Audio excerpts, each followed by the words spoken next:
Ah, bonjour. Alors, je vais vous parler de la lombalgie. La lombalgie, on en entend plein de différentes. On va dire, j'en ai plein le dos, je sais pas ce qui se passe, mais j'ai mal au dos. Ça, c'est plutôt quelque chose de psychosomatique.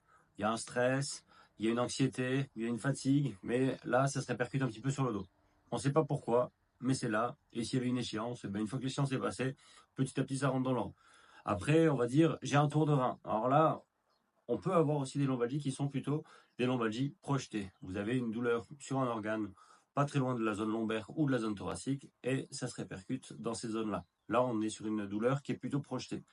Ensuite, vous avez les douleurs qui sont mécaniques. Vous êtes en train de bricoler, vous forcez, machin, vous sentez que le dos petit à petit vous fait mal. Dès que vous vous asseyez, ça rentre dans l'ordre. Ensuite, vous avez ce qui est plus embêtant, c'est les lombalgies qui sont inflammatoires.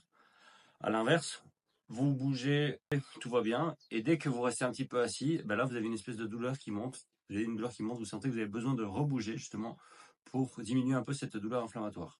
Le pire, c'est quand vous êtes réveillé la nuit, vous êtes en train de dormir normalement, et d'un coup vous êtes réveillé par cette douleur inflammatoire.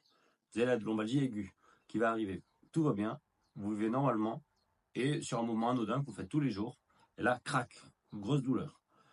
Là, ça va durer 3 jours. 3 jours qui vont vraiment être difficiles à vivre. Parce que vous avez très peur que ça revienne. Vous savez que le moindre mouvement vous fait remonter une douleur à plus de 7 sur 10. Donc là, vous êtes en protection. Petit à petit, ça rentre dans l'ordre. C'est pas très grave. Ça arrive à beaucoup de gens. Mais dans cette période-là, pendant les 3 jours, vous êtes vraiment très limité. Ensuite, malheureusement, on a cette douleur aiguë qui peut se transformer en lombalgie subaiguë. En fait, vous avez l'impression que ça va mieux, mais vous sentez qu'il y a un petit truc. Vous avez un petit peu peur. Et malheureusement, vous pensez que vous alliez en être sorti et là, bam, ça vous refait mal. Et après, malheureusement, il y a la lombalgie chronique. Lombalgie chronique, on a plus de 3 mois, on a toujours cette douleur, on arrive à vivre avec, mais c'est toujours présent, c'est limitant.